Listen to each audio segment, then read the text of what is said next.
Nous remercions Allah subhanahu wa ta'ala, le Seigneur de l'univers, Allah subhanahu wa ta'ala qui nous a créés et par sa grâce nous a comptés parmi la communauté du prophète Muhammad sallallahu alayhi wa sallam. Cette communauté qu'Allah subhanahu wa ta'ala a qualifiée de meilleure des communautés. Kuntum khayra ummatin ukhrijat linnas. Allah subhanahu wa ta'ala, lorsqu'il nous a créés, il nous a envoyé son messager Muhammad sallallahu alayhi wa sallam. Ce messager qui nous a appris tout ce qui va causer notre bonheur et notre chance et notre succès dans cette vie et dans l'au-delà. Le prophète sallallahu alayhi wa sallam en a laissé un bien, un bon, tout ce qu'Allah subhanahu wa ta'ala a agréé, ça nous indiquait à cela et nous recommander de le faire et de le suivre. C'est comme ça aussi le prophète sallallahu alayhi wa sallam n'a pas laissé tout ce qui est mal, tout ce qui va faire notre malheur, sans nous l'indiquer et attirer nos attentions à ne pas s'approcher de cela. Allah subhanahu wa ta'ala, lorsqu'il nous a envoyé ce messager, Allah subhanahu wa ta'ala lui a révélé le Saint-Coran et lui a aussi révélé les hadiths authentiques que nous connaissons aujourd'hui. Dans ces hadiths authentiques, le prophète sallallahu alayhi wa sallam nous a parlé des détails de notre religion. Parmi les hadiths dont le prophète sallallahu alayhi wa sallam nous a en parlé, nous voulons se rappeler aujourd'hui de deux hadiths authentiques du prophète sallallahu alayhi wa sallam. Ces deux hadiths ont parlé d'un sujet très important dans notre vie. En tant que musulmans, en tant que serviteurs, en tant qu'adorateurs, nous devons avoir notre attention vers ces deux hadiths. Nous devons porter beaucoup d'attention sur le sujet de ces hadiths. Pourquoi? Parce que ces deux hadiths parlent de l'un de nos membres qui est qualifié d'être le roi des membres de notre corps.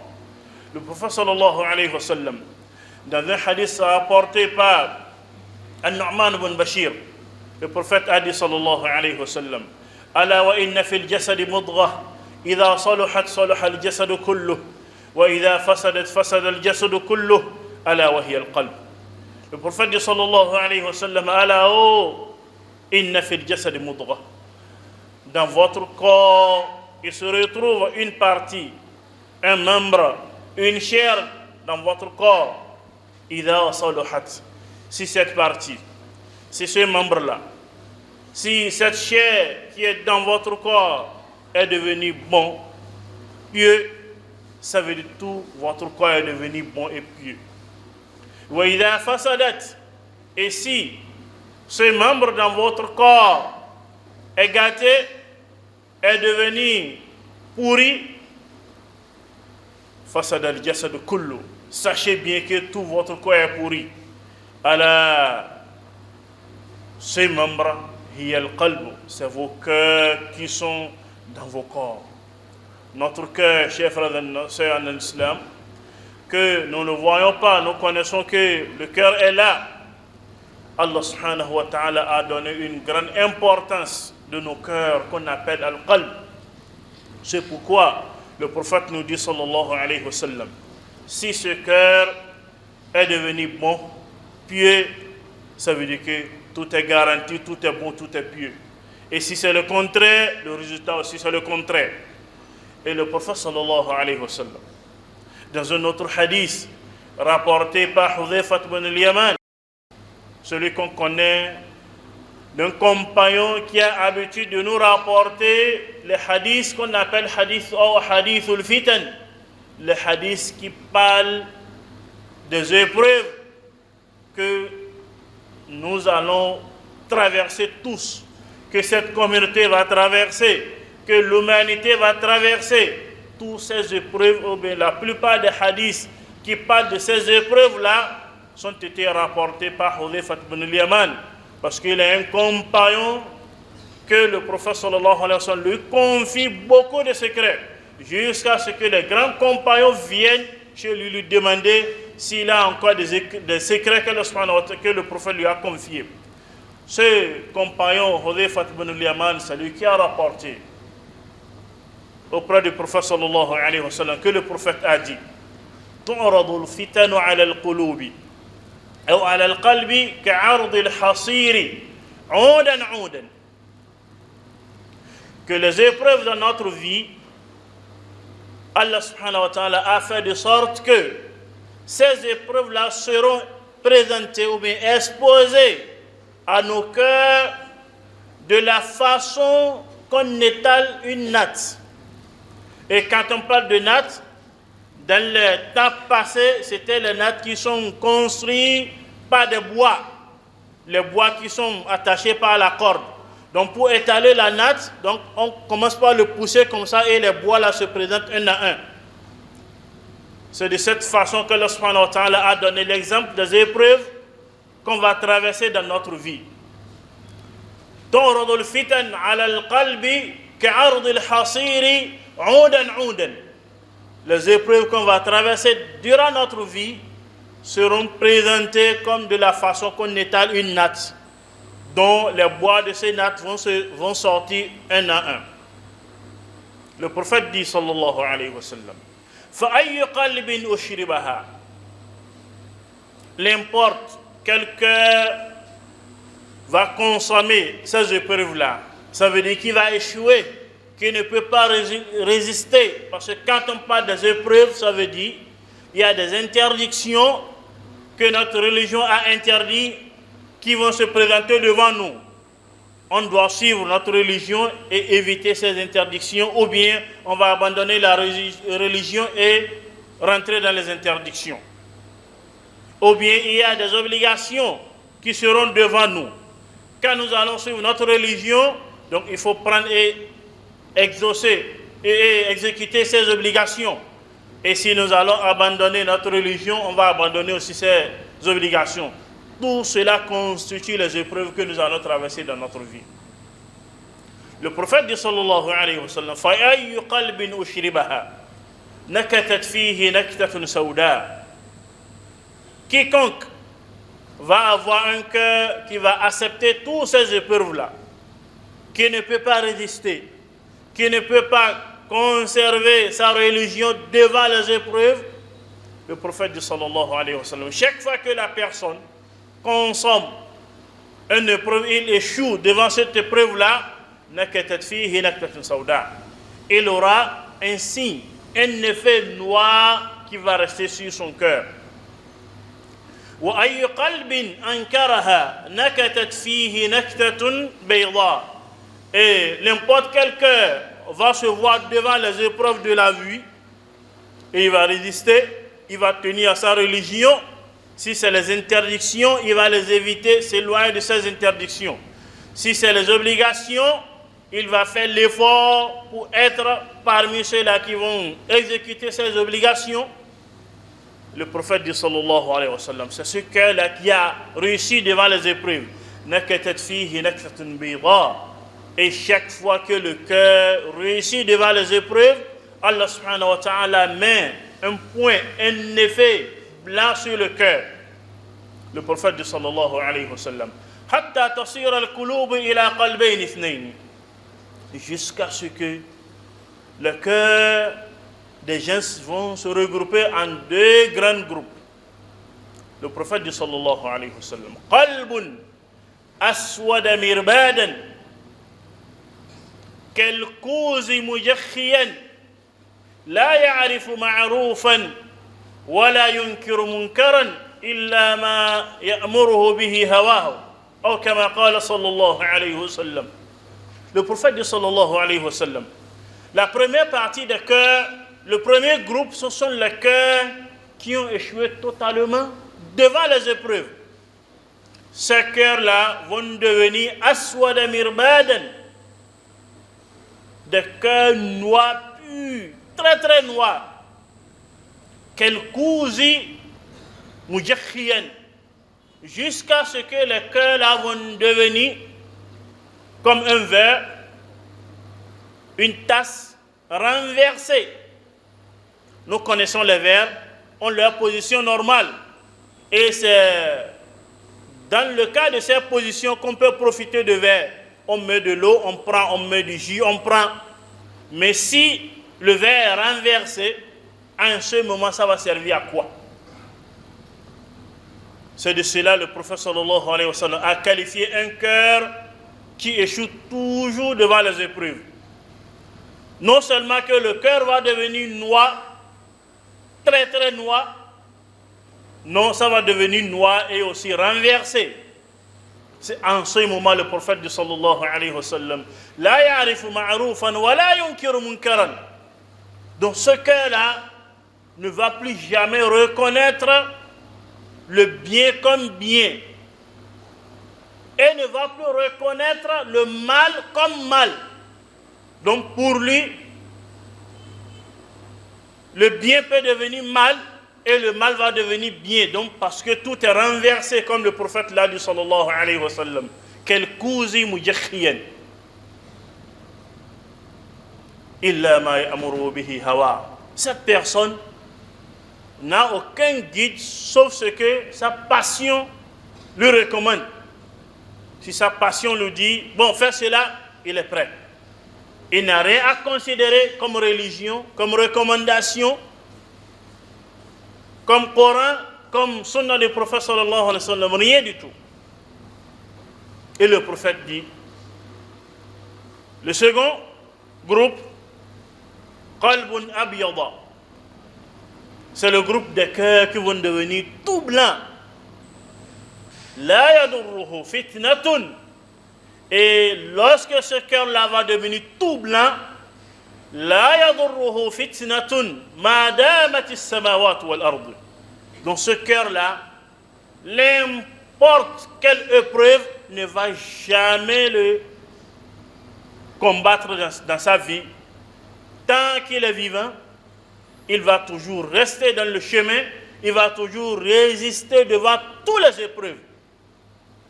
C'est ce que le prophète nous a dit sallallahu alayhi wa sallam. Donc en conclusion, notre vie que nous vivons, les épreuves, le mal, le bien, tout va venir étape par étape. S'il s'agit du mal, des épreuves, voilà comment est-ce que ça va venir.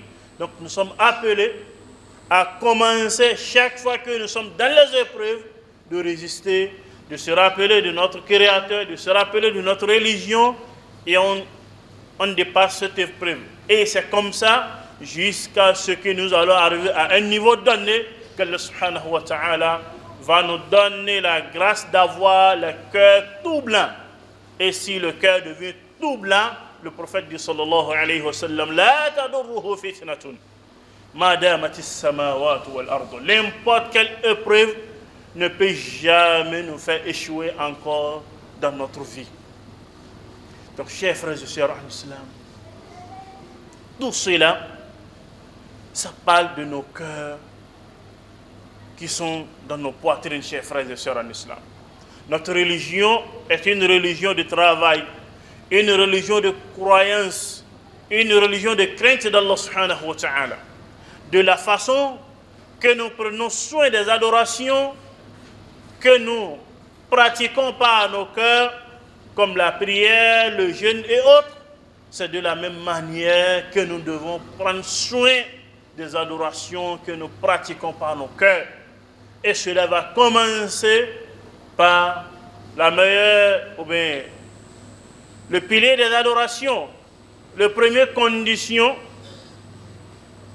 des adorations, qui est l'intention, les bonnes intentions, que le prophète nous a dit sallallahu alayhi wa sallam, innamal a'malu binniyat. Tous les actes, toutes les adorations, toutes les œuvres que nous faisons seront mesurées, considérées, récompensées selon nos intentions. Parce que Allah nous a dit subhanahu wa ta'ala, wa ma umiru illa liya'budu Allah mukhlisina lahu ad-din. Allah subhanahu wa ta'ala ne nous a pas obligés, recommandé, sauf de l'adorer, mukhlisin, avec des bonnes intentions. Donc, chers frères et sœurs en islam, les intentions, la crainte d'Allah subhanahu wa ta'ala, la vraie croyance, avoir la peur d'Allah subhanahu wa ta'ala, avoir l'amour d'Allah subhanahu wa ta'ala, tout cela sont des adorations qui se réalisent par nos cœurs.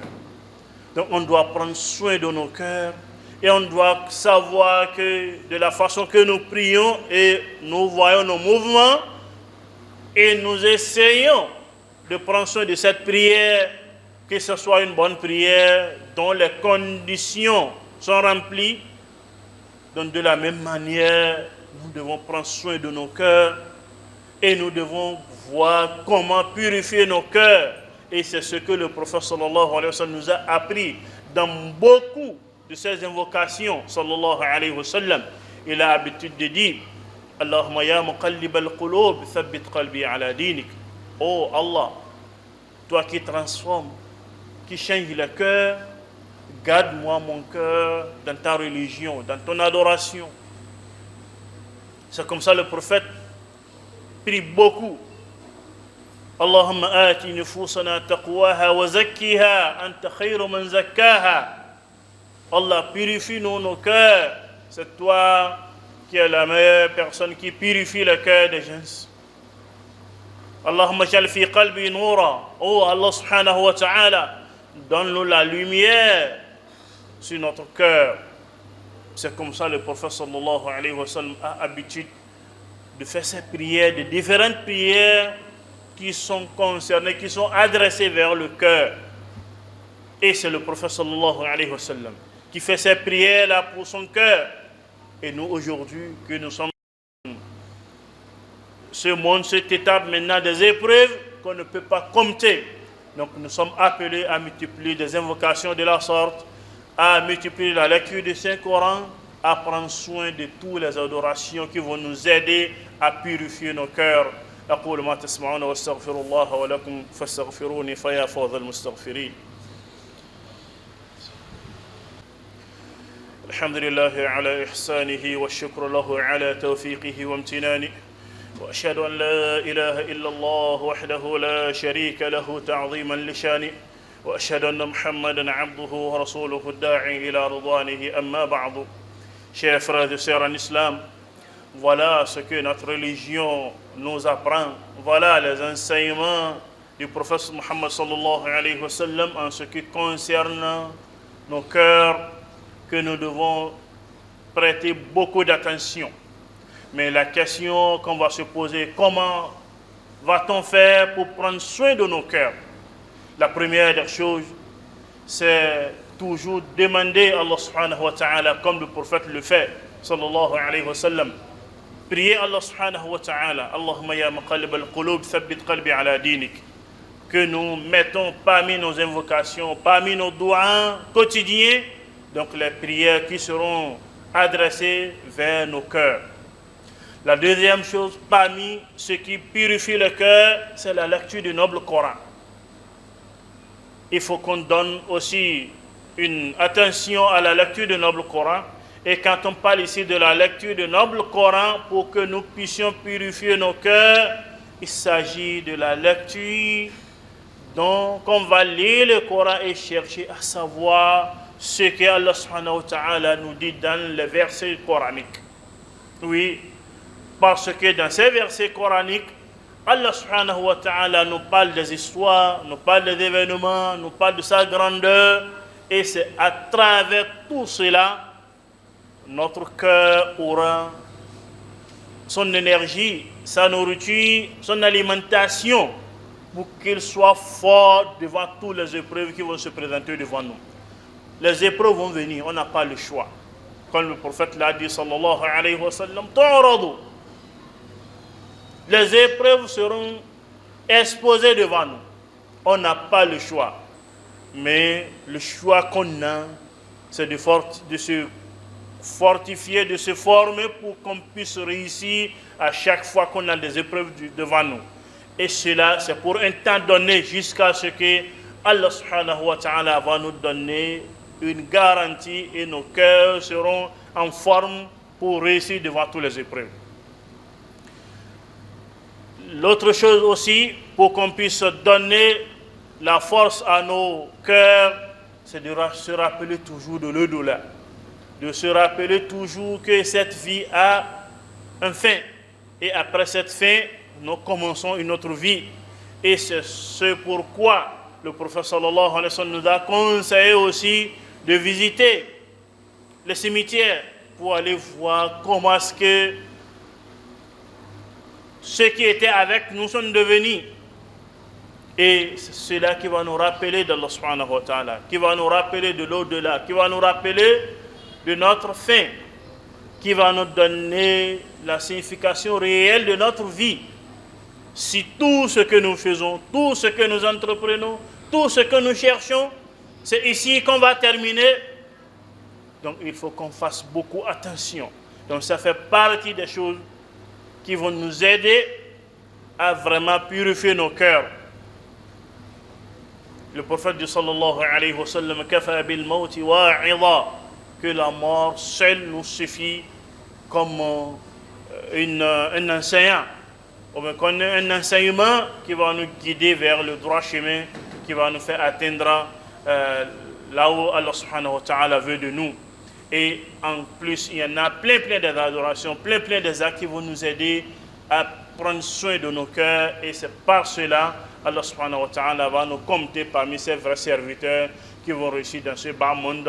Et toujours de se rappeler qu'à travers ce cœur, on peut gagner beaucoup de récompenses, beaucoup d'adorations très faciles qu'on ne peut pas réaliser avec le reste de nos membres, de nos cœurs. Pas l'intention, pas la crainte d'Allah subhanahu wa ta'ala, pas l'amour d'Allah subhanahu wa ta'ala, que nous connaissions. L'un des compagnons a demandé le prophète sallallahu alayhi wa sallam de la vie de l'au-delà, et le prophète l'a dit, qu'est-ce que tu as prêté pour cela? Le compagnon l'a répondu, seulement je sais que j'aime Allah subhanahu wa ta'ala et son messager.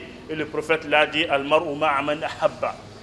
Donc chaque personne sera dans ce jour-là avec celui qu'il aime.